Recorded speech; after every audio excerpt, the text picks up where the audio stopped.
Ајде. Кога господин и госпоѓа Дарлинг излегле од куќата, ноќните ламби до креветите на трите деца продолжиле да светат по светл пламен.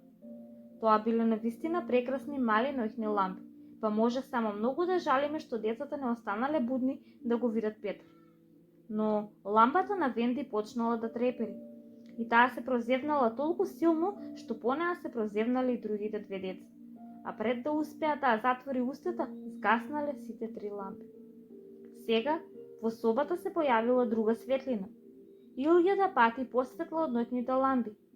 И додека го зборуваме ова, таа, барајќи ја сенката на Петар, минала низ сите фиоки во детската соба. Го претурила гардероберот и ги превртила сите џебови. Но всушност тоа не било светилка, туку нешто што создавало светлина со брз блесок низ собата. А кога за миг ке запрела, јасно било дека тоа е самовила. Не поголема од ланка што уште расте. Тоа било девојче по име Звончица, облечена во кусо фустанче од пресувани лисија со длабок отвор околу вратот, низ низината фигура сосем јасно се надзирала. Била малку заоблена. Откако самовилата влетала во собата, прозорецот широм се отворил од здивот над звездите и во собата врипнал Петар. Ја носел Звончица на еден ден околу патот и на раката се уште имал траги од незиниот прав. Звончица тивко ја викнал откако се уверил дека децата спиат. Звончице, каде си? Таа за момент влегла во бокалот и тоа толку многу и се допаднало. Никогаш порано не била во бокал. О, излекувај од тој бокал и кажи ми дали знаеш каде ми ја оставиле сенката? Одговорот бил најпријатно звонење на златни звончиња. Тоа било самовилски говор. Вие децата никогаш не можете да го слушнете, но ако некогаш успеете да го слушнете, ќе сватите дека некогаш веќе сте го слушнали. Звончица му рекла дека неговата сенка е во големата кутија. Мислела на краденецот со фиоки, па Петар рипнал на фиоките, со обете раце расфрлувајќи се на подот, онака како што кралевите им фрлаат парички на своите поданици. Веднаш си ја вратил сенката и во таа одушевеност заборавил дека ја затворил Звончица во фиоката. Ако воопшто размислувал, пошто се сомневам, помислил дека кога повторно ќе се сретнат тој и неговата сенка ќе се стоплат едно во друго, како две капки вода, па кога тој не се случило, бил преплашен. Се обидувал да ја залепи со сапун од бањата, но не успеал. Телото му треперело, па седнал на подот и заплакал. Липањето ја разбудило Венди и таа седнала на креветот. Не била исплашена што гледа туѓинец на подот од детската соба. На пријатен начин тоа и се сторило занимливо. Момче, рекла љубезно, зошто плачеш? И Петар умел да биде многу љубезен, зашто на самовилските забави научил убаво да се однесува, па се исправил и љубезно се поклонил. На Венди тоа многу и се допаднало, па и таа му се поклонила од креветот. Како се викаш? Прашал тој. Венди Муира Ангела Дарлинг, задоволно одговорила таа. А ти? Петар Пан. Таа била речиси сигурна дека тоа е Петар Пан, но неговото име и се чинело многу кратко. И тоа е се? Да, одговорил тој мощно одсечно. Прв пат почувствувал дека името му е некако кусичко. Многу ми е жал, рекла Венди Муира Ангела. Не е важно, одговорил Петар и проголтал плунка. Го прашала каде живее. Второто одесно, одговорил, па се е право до утрото. Колку смешна адреса, Петар се замислил. Прв пат почувствувал дека можеби адресата е смешна. Воопшто не е смешна, одговорил. Мислам, рекла Венди љубезно, зашто се сетила дека таа е домаќинка. Таму ги добиваш писмата. Предпочитал таа да не спомнува писма. Не добивам никакви писма, одговорил презиво, но твојата мајка добива. Немам мајка, рекол Петар. И не само што немал мајка, туку не чувствувал никаква желба да ја има. Сметал дека улогата на мајките е преценета. Венди меѓутоа се почувствувала дека присуствува на трагедија. О, Петар, не ме чуди што плачеш, рекла, па станала од постела и потрчала кај него. Не плачам поради мајката, одговорил тој огорчен. Плачам зашто не можам да си ја залепам сенката, а освен тоа не плаче. Ти паднала? Да. Тогаш Венди ја забележала сенката на подот што била толку истуткана, па многу се сожалила на него. Страшно, рекла. Не можам да се насмее кога видела како тој се обидува да ја залепи со сапун, очигледно машко. За среќа, веднаш сватило што треба да направи. Ќе ја сошиеме, рекла тешејќи. Што значи тоа? Прашал тој. Па ти си еден обичен незнајко. Не сум. А таа се насладувала на неговото незнаење. Па јас ке ти ја сошија, малечко човече, рекла, иако по раз биле еднакви. Па го извадила прибор за шиење и почнала да му ја шие сенката за стапалото. Се плашам дека малку може да боли, го предупредила. О, нема да плачам, рекол Петар, кој во меѓувреме помислил дека никогаш во животот не плачал. Ги стегал забите и не заплакал. Набргу сенката почнала соодветно да се однесува, иако била малку истуткана. Може би треба да ја испеглам, рекла Венди замислено. Но Петар, како и сите мачки, не обрнувал внимание на дворешниот изглед и веќе весело рипал низ собата ликувајќи. Веќе заборевал дека својата среќа ја должи на Венди. Мислел дека сам си ја залепил. Колку сум умен, гракало одушевен. О, колку сум паметен. Со тешко срце мора да признаеме дека кај Петар суетата била една од неговите фасцинантни квалитети. Или, да бидеме брутално искрени, не постоело толку самоуверено момче. За момент Венди била шокирана. Фалбаджија, извикал, па саркастично додал. Се разбира, јас ништо не сторив. Стори само малку, рекол Петар безгрижно, па продолжил да танцува. Малку, одговорила таа надмено. Ако не сум ти веќе потребна, би можела да се повлечам. Рекла и на најдостоинствен начин рипнала на креветот, покривајќи го лицето со кебет. За да ја натера да го погледне, тој се преправил дека се заминува. Но кога тоа не му успеало, седнал на работ од креветот и нежно ја удрил со ногата. Венди, рекол, немој да се лутиш. Венди, кога сум задоволен со себе се правам важен. Таа и понатаму не сакала да го погледне. Иако внимателно го слушала. Венди, продолжи Петар со глас на кој ниту една жена не можела да му се спротистави. Венди, едно девојче вреди повеќе од 20 момчиња. Сега Венди се однесувала како вистинска жена, иако била девојче, дзирнала од под кебето. Навистина така мислиш, Петар? Се разбира. Мислам дека тоа е многу убаво од тебе, изјавила Венди, па затоа ќе станам. Седнала до него на работ од креветот. Исто така му рекла дека ако сака да го бакне, но Петар не знаел што значи тоа, па нестрпливо ја подал раката. Се надевам знаеш што ја бакнеш, збунето го прашала. Ќе знам кога ќе ми го дадеш, одговорил тој осечно. Но што таа, за да не го навреди, му дала напрсток. А сега, рекол тој, можам ли јас тебе да ти дадам бакнеш? Но таа му одговорила малку наперчено. Ако сакаш. Потоа малку се наведнала критувајќи го погледот кај него, а тој само испуштил една петлица во форма на желат во дланка.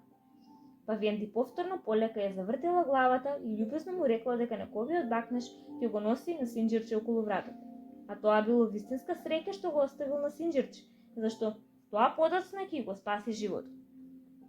Кога луѓето од нашето друштво се запознаваат, вообичаено се да прашаат за возраст, па така и Венди, која секогаш сакала да прави секако што треба, го прашала Петар колку години има. Но прашањето не било најсрекно одбрано. Било како писмен тест со прашање по граматика, кога би предпочитале прашање за англиски кравели. Не знам, одговорил тој загрижен. Но знам дека сум многу млад. Всушност, тој за тоа не знаел ништо, туку само предпоставувал. Па тоа го рекол произвол. Венди, јас побегнат на денот на моето раѓање. Венди била мощно изненадена, но тоа ја заинтересирало. Затоа, во симпатичен салонски манир, допирајќи ја ноќницата, му ставила до знаење дека може да седне поблиску до неа. Тоа беше зашто ги слушнав тато и мама, објаснил Тивко, како зборуваат што ќе бидам кога ќе пораснам. Сега многу се вознемирил, но јас не сакам некогаш да пораснам, рекол бесно. Туку сакам за секогаш да бидам мало дете и да си играм. И така побегнав од градинката Кесингтон и таму долго живеев со самовилите. Таа му упатила поглед полн со наискрена воск, а тој помислил дека го заслужил со своето бегство, додека таа била восхитена поради неговото познанство со самовилите. Венди живеела обичен семеен живот, така што дружењето со самовили се сторило нешто навистина прекрасно. Го преплавило со прашање за нив, што многу го зачудило, зашто сите тие самовили за него биле здодевни. Му се плеткале помеѓу носете и така натаму, така што понекогаш бил принуден да се крие од нив. Сепак тој ги сакал, па затоа и раскажал како настанале самовилите. Гледаш, Венди, кога првото бебе се насмеало прв пат, неговата насмевка се растурила во илјада парчиња. Тие се растуриле на сите страни и тоа било почетокот на самовилите. Разговорот бил здодевен, но кога веќе бил од дома и се допаднал. И така продолжил ведро. За секое момче и за секое девојче требало да има самовил. Требало да има, па зарем немале? Не, гледаш, денешните деца знаат толку многу што набргу нема веќе да веруваат во самовили. А секогаш кога некое дете вели, јас не верувам во самовили, некада некоја самовила ќе падне мртв. Навистина, помислил дека премногу зборува за самовили, па одеднаш се сетил дека Звончица сосема стивнала. Каде ли отишла, рекол. Станувајќи ја повикал изговарајќи го нејзиното име. Срцето на Венди се затреперило од возбуда. Петар, извикала згрбчувајќи го. Немој да ми кажеш дека во собава има самовил. Пред малку беше тука, рекол тој, малку нетрпеливо. Не ја слушаш, а? И обајцата почнале да наслушуваат. Слушам некако звонење на Звончица, тоа е се што слушам. Тогаш, тоа е Звончица, тоа е јазикот на самовилите. Сега и јас како да ја слушам. Звукот доаѓа од краденецот и од лицето на Петар се разведрил. Никој не бил толку среќен како Петар, а неговата смеа била најубавото гукање. Се уште имал насмевка на лицето. Венди, прошепотил весел. Мислам дека сум ја затворил во фиоката. Ја пуштил кутрата Звончица од фиоката, а таа се разлетала несобите викајќи од бес. Не смееш така да зборуваш, одвртил Петар. Се разбира дека многу ми е жал, но како можев да знам дека си во фиоката? Венди не го слушала. О, Петар, извикала. Кога барем за миг, би се смирила и да можем да ја видам. Тие никогаш не мируваат, одговорил тој. Но Венди сепак за миг ја видела кога тоа романтично суштество за час запело на часовникот со кукавици. О, колку е сладка, извикала додека лицето на Звончица се уште било изобличено од бес. Звончица, рекол Петар љубезно. Оваа дама вели дека би сакала да бидеш нејзина самовила. Звончица одговорила нешто безобразно. Што вели Петар? Тој требал да преведе. Не е многу пристојна. Вели дека си многу грто девојчишти, дека таа е моја самовила. Се обидел да ја разувери. Звончице, знаеш добро дека не можеш да бидеш моја самовила, зашто јас сум господина, ти си дама. На тоа Звончица одговорила со зборовите. Глупаво магаре, и исчезнала во бањата. Тоа е сосема обична самовила, објаснил Петар, извинувајќи се. А името на Звончица зашто крпи котли и лонци. Тогаш веќе седеле заедно на фотејата и Венди го бомбардирала со нови прашања. А ако сега веќе не живееш во градината Кесингтон, понекогаш се уште живеам. А каде најчесто живееш? Со изгубените деца. Кои се тие? Тоа се деца што паднале од количка додека гувернатата гледала настрана. Ако во рок од 7 дена никој не ги побара, ги праќаат во недојдија за да ги смалат трошоците. Јас сум нивниот капетан. Сигурно е многу весело. Да, одговорил лукавиот Петар. Но особено сме осамени, зашто, гледаш, немаме женско друштво. За меѓу нив нема ни едно девојче. О, не знаеш, девојчињата се многу поумни и не паѓаат од количка. Тоа на Венди многу и ласкало. Знаеш, рекла, ти за нас девојчињата навистина убаво зборуваш. Џон, овој овде не презира. Како одговор на тоа Петар станал и с удар од ногата го исфрлил Џон од креветот со постелнината, со еден удар. На Венди тоа и се сторило премногу слободно за прва средба, па одлично му рекла дека тој не е капетана во нејзината куќа. Меѓутоа Џон продолжил да спие на подот толку спокојно што го оставила во таа положба. Сепак, знам дека со тоа сакаше да ми угодиш, рекла малку посмирено. Па затоа можеш да ме бакнеш. За миг заборавила дека тој не знае ништо за бакнежи. Помислив дека сакаш да ти го вратам, рекол тој малку огорчено, нудејќи го на прстот. О, рекла пристојната Венди, мислев на бакнежот, а не на прстокот. А што е тоа? Вака, рекла бакнувајќи. Чудно, рекол Петар сериозно, а сега јас да ти го дадам на прстокот. Ако сакаш, одговорила Венди, овој пат држејќи ја главата исправена. Петар ја скокнал со на прстокот, а таа извикала. Што е, Венди? Некој како да ми искуба за косата. Мора да е Звончица. Никогаш не сум ја видела толку безобразна. И навистина, Звончица повторно почна да лета на сите страни, изговарајќи навредливи зборови. Вели дека ќе ти го направи тоа секој пат кога ќе ти го дадам на прстокот. Но зошто? Зошто Звончица? Звончица повторно одговорила. Глупава магаре. Петар не можел да разбере зошто, но Венди сватил. И малку се разочарала кога Петар признал дека на незиниот прозорец слетал да слуша приказни, а не да ја види неа. Знаеш, јас не знам ниту една приказна, ниту пак некоја од изгубените деца знае приказни. Тоа е толку страшно, рекла Венди. А знаеш ли, прашал Петар, зошто ластовиците градат гнезда под стреите од куќите? За да слушаат приказни? О, Венди, твојата мајка ти раскажуваше толку убава приказна. Која приказна? За принцот кој не можел да ја најде девојката со стаклена влечка. Петар, рекла возбудено Венди, тоа било пепелашка, тој ја нашол, а потоа долго живееле среќни. Петар бил толку весел што станал од подот каде што седеле и поител до прозорецот. Каде одиш? Извикала таа загрижена. Да им раскажам на другите деца? Немој да одиш, Петар, го молела таа. Јас знам толку многу приказни.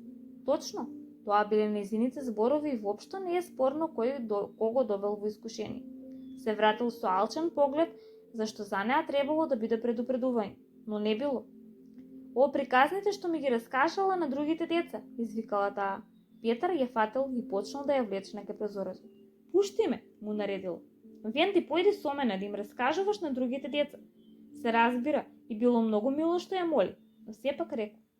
Не можам, што ќе помисли мама, а освен тоа не умеам да летам. Јас ќе те научам.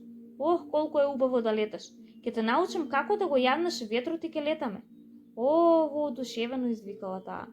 Венди, Венди, наместо да спиеш на твојот глупав кревет, би можела да леташ со мене низ светот, раскажувајќи им на звездите интересни нешта. О, а освен тоа има и сирени. Сирени? Со опашки? Со толку долги опашки? Ох, извикала Венди, колку би сакала да видам сирена. Сега тој станал многу лукав. Венди, рекол Петар, колку ќе те почитуваме сите ние. Од мака таа почнала да се извива. Не баре со сета сила се трудела да остане со нозете на подот. Но тој немал милост. Венди, рекол тој лукав, би можела ноќе да не покриваш. О, никој никогаш не покривал ноќе. Ох, рекла таа, подавајќи ги рацете кон него. И би можела да ни ја крпиш облеката, да ни шие джебови. Никој од нас ги нема. Како можела да одолее на тоа? Да, тоа е навистина прекрасно, извикал. Петар, ќе ги научиш ли Џон и Мајкл да летаат? Ако сакаш, одговорил тој рамнодушно. А таа потрчала ке Џон и ке Мајкл да ги разбуди. Разбудете се, извикала. Дојде Петар Пан и тој ќе не научи да летаме. Џон ги триел очите. Тогаш ќе станам, рекол. Се разбира, веќе бил на подот. Еве, рекол, станав. Дотогаш веќе и Мајкл бил станат, а погледот му бил остар како нож со 6 сечила и пила. Но тогаш Петар им дал знак да замолчат. На лицата имале онаа страшна итрина на деца кога наслушнуваат звуци од светот на возрастните. Се било мирно, наеднаш се било во ред. Но не, стоп, ништо не било во ред веќе. Нана, која цела вечер ужасно лајала, предвестувајќи опасност, сега се смирила. Тоа било тишината што тие ја слушале. Гасете лампата, скрите се, брзо! Извикал Џон и прв пат во текот на таа авантура превзел команда. И така, кога влегала Лиза држејќи ја Нана во детската соба, било мирно и темно. Можете да се заколнете дека нејзините три жители ангелски спијат. А всушност, децата скрини за завесите од прозорите само глумеле дека спијат.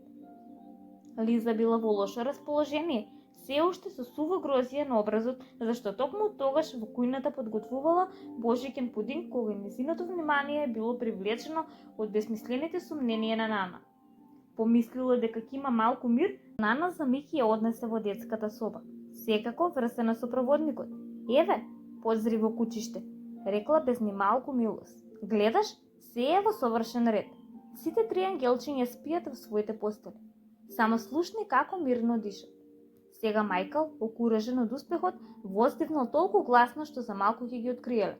На Нана и било познато тоа дишење и се обидела да се ослободи од проводникот, но Лиза цврсто ја држала. Доста веќе, Нана, рекла строго, па ја извлекла од собата. Те предупредувам, Ако уште еднаш почнеш да лаеш, одам право кај господинот и госпоѓата, па ќе се вратам дома од забавата, а тогаш господинот ќе те натепа, ќе видиш. Повторно го врзала кутрото куче. А мислите ли дека Нана престанала да лае? Да го врати господинот и госпоѓата од забавата? Да, токму тоа го сакала. И мислите ли дека и било грижа што господинот ќе ја натепа ако децата за кои треба да се грижи се безбедни?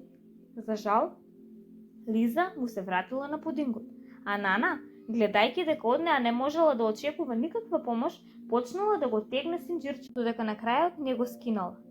Еден миг повторно се втурнала во трпезаријата во кујната, од бројот 27 кревајќи ги шепите кон небото, што бил нејзиниот најекспресивен начин на изразување.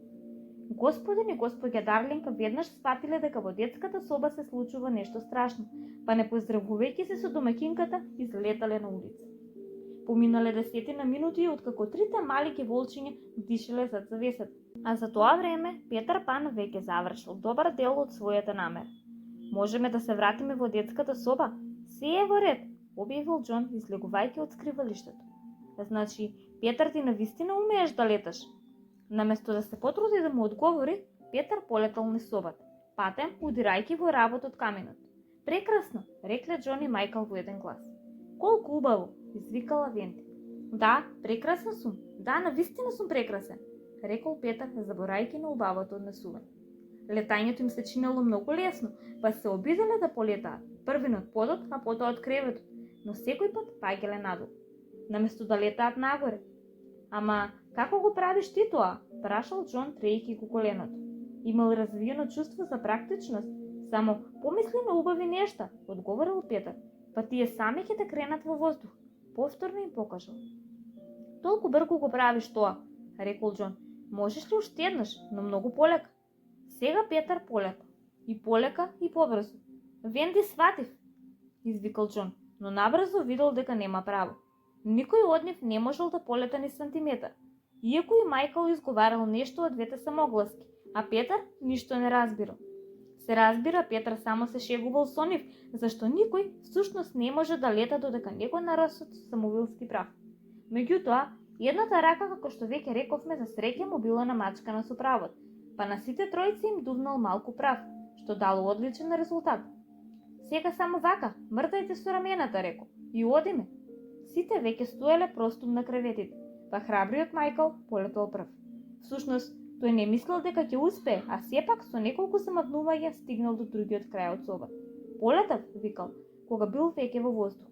Тогаш летнал и Џон, па со Венди се разминале близу бањата. О, прекрасно! Ох, колку е убаво! Гледајме, гледајме, гледајме! Ни летале ни елегантно како Петар. Помалку се судирале, со главите се удирале во таванот, но што може да е поубаво од тоа? Петар ја подал раката на Венди, но веднаш морал да ја повлече назад, зашто тоа ја разлутило звончица. Така летале горе-долу, па во круг, наоколу во круг, божествено биле зборовите на Венди. Слушајте, викал Џон, зашто сите да не одиме надвор, се разбира, Петар на токму тоа ги мамел. Мајкл бил подготвен, сакал да види колку време ќе му биде потребно да помине милиарда мили. Но Венди се колебал. Сирени, рекол Петар повтор. О, има и гусари. Гусари, извикал Џон, земајќи ја свечената шапка. Веднаш одиме. Токму во тој момент господинот и госпоѓа Дарлинг со Нана пред нив итале дома од куќата број 27. Потрчала на средината од улицата да погледнат право во прозорецот од детската соба. Да, се уште бил затворен, а собата била облеана од блескава светлина. Нивниот поглед го привлекле сенките од завесите. 3 мали ликови во ноќници како кружат и кружат, и тоа во воздух. Не 3, туку 4.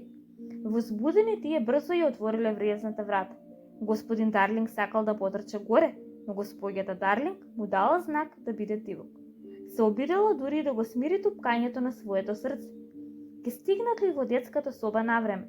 Ако стигнат, колку сите ќе бидат среќни. И ние сите ќе здивнеме, но ќе останеме безприказно. Од друга страна, ако не стигнат навреме, ви ветувам дека на крајот се ќе биде добро. Ќе стигнат од детската соба навреме, ако звездите не внимавале на нив. Уште еднаш, звездите дувнале и го отвориле прозорецот, и тогаш најмалата од нив извикал. Петар, опасност! Тогаш Петар сватил дека не смее да губи ниту еден миг. Одиме, викнал со заповеднички тон и се вивнал во ноќта. Следен од Џон, од Мајкл и од Венди. Господин и госпоѓа Дарлинг и Нана стигнале премногу доцна во собата. Птичките веќе полетале.